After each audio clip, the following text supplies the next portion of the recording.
जय हिंद। पार्ट 1 में समझ रहे थे समास के बारे में, पार्ट 2 में समझ रहे हैं समास के जितना भी प्रकार है उसके बारे में। आज समझेंगे अव्ययी भाव समास और द्वंद्व समास। तो सबसे पहले समझते हैं इस अव्ययी भाव समास में पहला पद, प्रथम पद, पूर्व पद प्रधान होता है, यानी तीनों का अर्थ होता है एक। पहला पद, प्रथम पद या पूर्व पद, तीनों का अर्थ होता है एक। उसी को हम बोलते हैं अव्ययी भाव समास। लेकिन अव्ययी भाव समास को समझने से पहले हम तीन चीजों को हमें ज्ञान होना चाहिए। एक उपसर्ग का ज्ञान होना चाहिए, एक निपात और एक अव्यय। यानी किसी वाक्य में उपसर्ग, निपात और अव्यय तीनों में से किसी एक का प्रयोग किया गया है, यानी तीनों में से किसी एक का प्रयोग किया गया है, उसे हम अव्ययी भाव समास कहते हैं। उससे हम अव्ययी भाव समास कहते हैं। लेकिन अव्ययी भाव समास को समझने से पहले हमें उपसर्ग को जानना जरूरी है, क्योंकि हम उपसर्ग को समझा दिए हैं पार्ट 1 में। ये हमारे समास का जो है पार्ट 2 है। तब पार्ट 2 में समझेंगे उपसर्ग, यानी जैसे बोलते हैं पर्यावरण। तब पर्यावरण जो होता है परि प्लस आवरण से मिलकर बना है, तो उसमें उपसर्ग क्या है? परि। तो जो उपसर्ग यानी जिसका संधि विषय टूट जाए और उनका जो प्रारंभिक जो अक्षर हो, बे से हो, आ से हो, प्र से हो, परि से हो, अप से हो, उप से हो, डॉट डॉट etc से हो, तो सारे के सारे जो होता है अव्ययी भाव समास।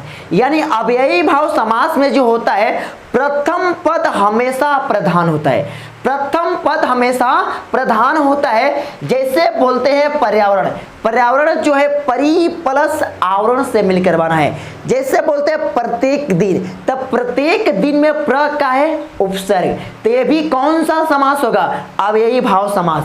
अब इसके बाद देखते हैं उपवन, यानी उप जो होता है उप प्लस वन मिल के बनेगा उपवन। उप गंगा, तो उप प्लस क्या बनेगा? गंगा। तो इस उप गंगा में जो समास है कौन सा है? अव्ययी भाव समास। लेकिन उप गंगा में जो प्रत्यय है, जो उपसर्ग है, वो कौन सा है? उप है। तो सबसे पहले फिर समझते हैं, जैसे हो गया भर। भर का होता है भरपेट, तो भरपेट में कहेगा कौन सा समास? तो भरपेट जो देखेंगे तो उसका स्टार्टिंग अक्षर क्या आ गया? भर। यानी जो समास का विग्रह किया जाए, यानी तोड़ा जाए। जैसे संधि देखो, संधि जैसे टूट गया, उसका पहला हमेशा जो होता है उपसर्ग होता है, और सारे के सारे उपसर्ग जो होता है अव्ययी भाव समास होता है। सारे के सारे जो उपसर्ग होता है अव्ययी भाव समास होता है। आपको इस बात को ध्यान रखना है। लेकिन अव्ययी भाव समास में जितना भी उपसर्ग आ जाए तो समझ लो सारे के सारे अव्ययी भाव समास है। लेकिन अव्ययी भाव समास को एक होता है, इसमें होता है निपात। तो इस निपात को भी समझेंगे। इस निपात में जैसे स्टार्टिंग अक्षर है, यानी स्टार्टिंग अक्षर क्या आ जाए? यथा आ जाए, क्या जाए? यथा आ जाए, तथा आ जाए, स्वयं आ जाए, खुद आ जाए, स्वतः आ जाए, तक आ जाए, तथा आ जाए, सारे के सारे अव्ययी भाव समास होता है। सारे के सारे का होता है अव्ययी भाव समास होता है। जितना वीडियो हो सके उतना से उतना शेयर कीजिएगा। फिर इसके बाद देखते हैं भरपेट हो गया। जैसे नी, जो पहला लेटर नी, तो नी का मतलब होता है देखिए निर्भय। तो निर्भय जो होता है इसका पहला अक्षर क्या गया? नी। तो नी जो होगा कौन सा समास होगा? कौन सा होगा? अव्ययी भाव समास। लेकिन इसमें निपात समझते हैं। निपात में बोले सारे के सारे जैसे आ गया जे, सारे के सारे जैसे आ गया जे, यथा आ जाए, तथा आ जाए, स्वयं आ जाए, खुद आ जाए, तक क्या आ जाए, इस सारे के सारे अव्ययी भाव समास होता है। अव्ययी भाव समास होता है। अब समझते हैं अव्ययी भाव समास।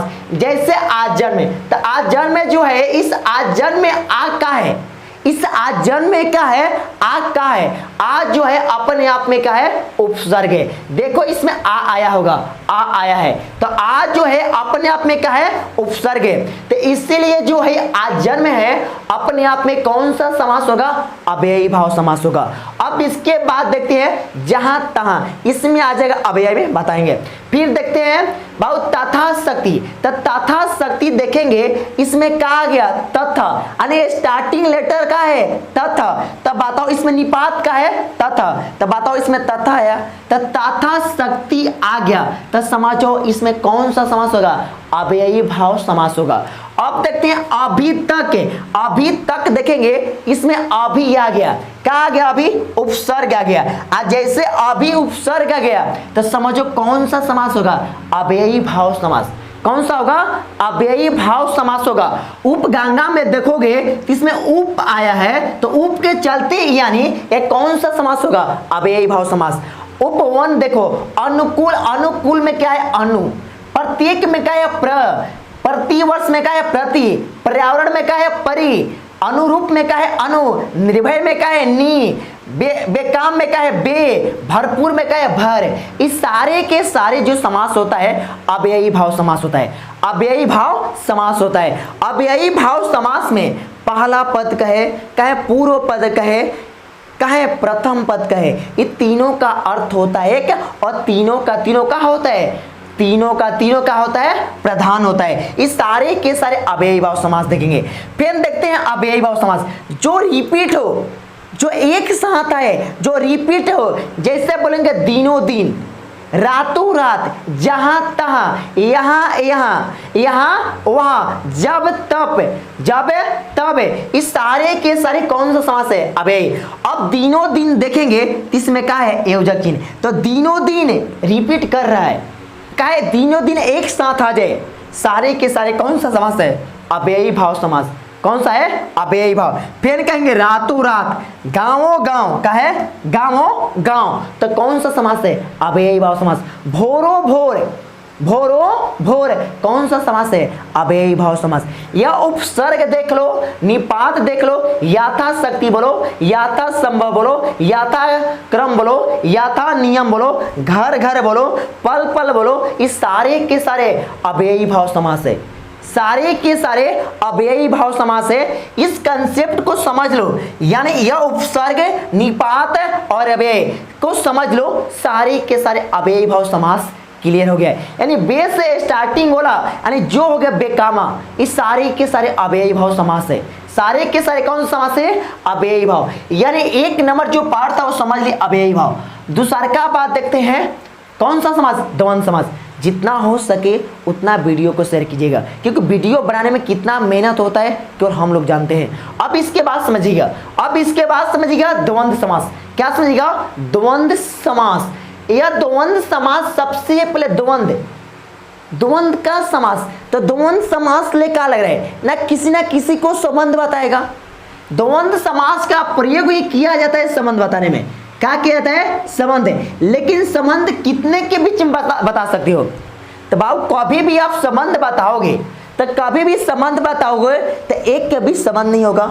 जब भी संबंध होगा दो या दो से अधिक, यानी दो या दो से अधिकों के बीच आप संबंध बता सकते हो। कभी भी आप अकेले, यानी कभी भी एक इंसान का संबंध किसी दूसरे इंसान के साथ बना सकते हो, तो अकेले आप संबंध नहीं बता सकते हो। लेकिन जब संबंध बताओगे तो अपने साथ किसी न किसी को शामिल करोगे। यानी द्वंद्व समास होता है, ये हमेशा आता ही है किसके लिए? संबंध बताने के लिए। किसके लिए आता है? संबंध बताने के लिए ही द्वंद्व समास का प्रयोग किया जाता है। जैसे बोलते हैं द्वंद्व समास में क्या होता है? द्वंद्व समास में जो होता है दोनों पद प्रधान होता है।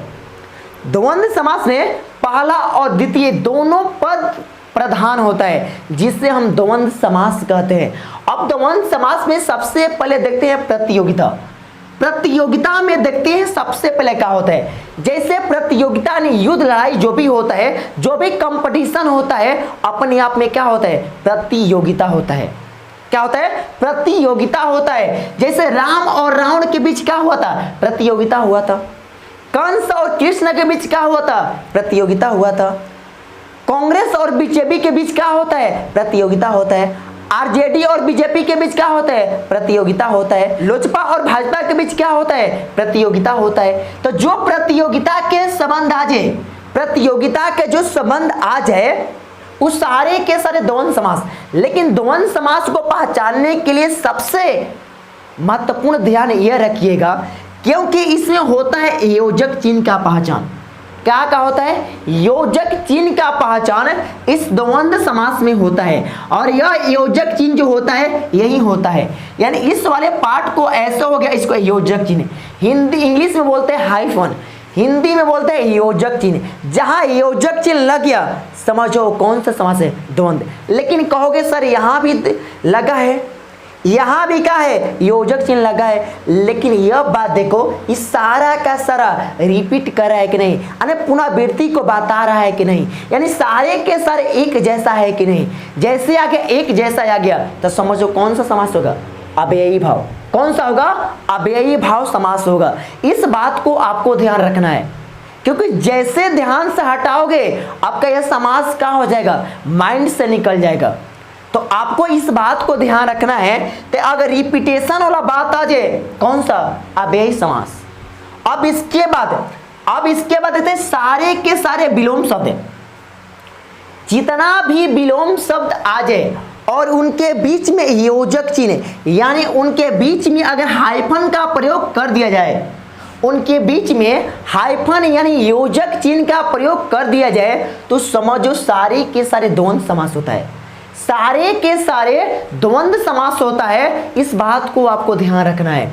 अब जैसे बोलते हैं आकाश का क्या होता है, पाताल, तो आकाश का विलोम क्या होता है, पाताल, लेकिन इसके बीच में क्या है, हाइफन है, यानी योजक चिन्ह है। तो आकाश का जो उल्टा होता है क्या होता है, पाताल। ऊंचा क्या होता है, नीचा। ऊंचा क्या होता है, नीचा। अमीर क्या होता है, गरीब। यानी जितना भी विलोम शब्द आ जाए और उनके बीच में हाइफन का प्रयोग आ जाए, तो समझो सारे के सारे द्वंद्व समास है। सारे के सारे कौन सा समास है, द्वंद्व समास है। आपको इस बात को ध्यान देना है। फिर इसके बाद देखेंगे,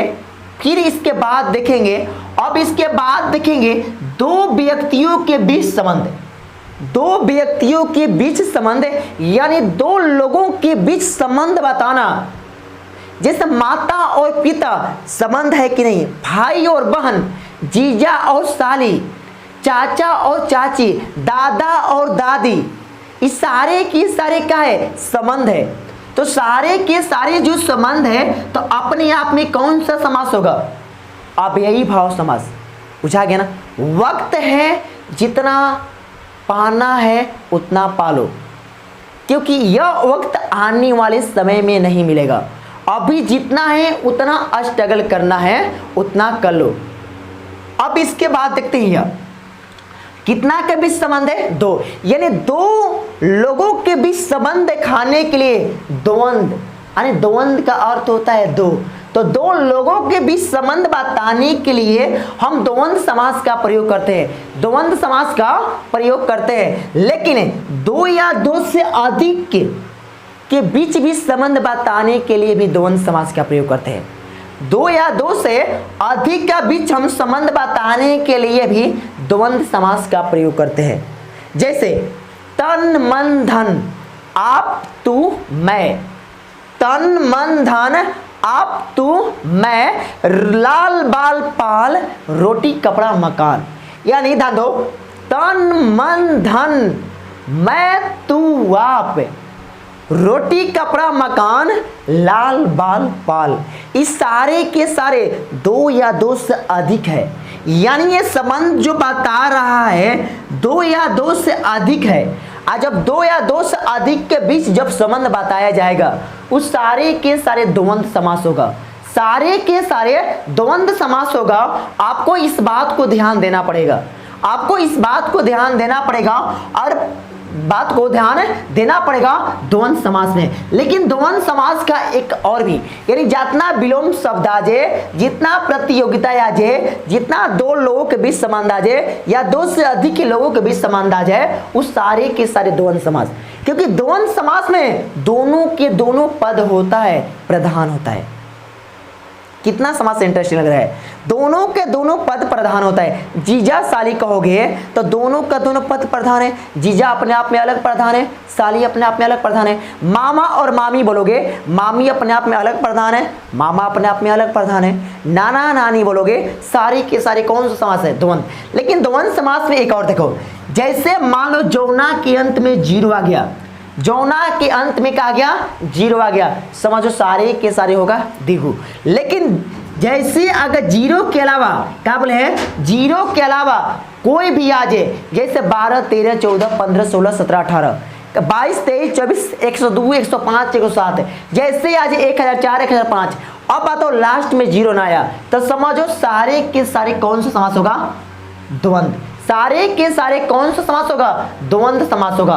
अब द्वंद्व समास में आप लोग को बता दीजिए से 13 ये बताओ 13 जो है 10 यानी प्लस 3 से मिलकर बना है।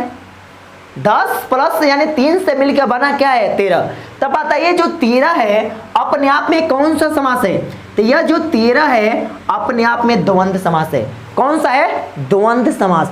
कह देगा 45 यानी ध्यान दो 40 प्लस जोड़ेंगे 5 तो बेस है 40 लेकिन 5 बताओ तो 45 जो है अपने आप में कौन सा समास है? द्वंद्व। यानी द्वंद्व समास को पहचानने का मेन तरीका क्या होता है?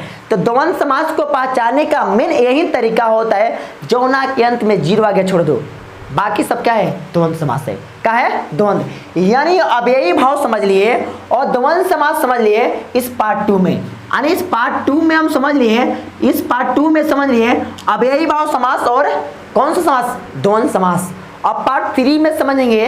पार्ट 3 में कर्मधारय समास क्या होता है, द्विगु समास क्या होता है और एक होता है बहुब्रीहि समास क्या होता है।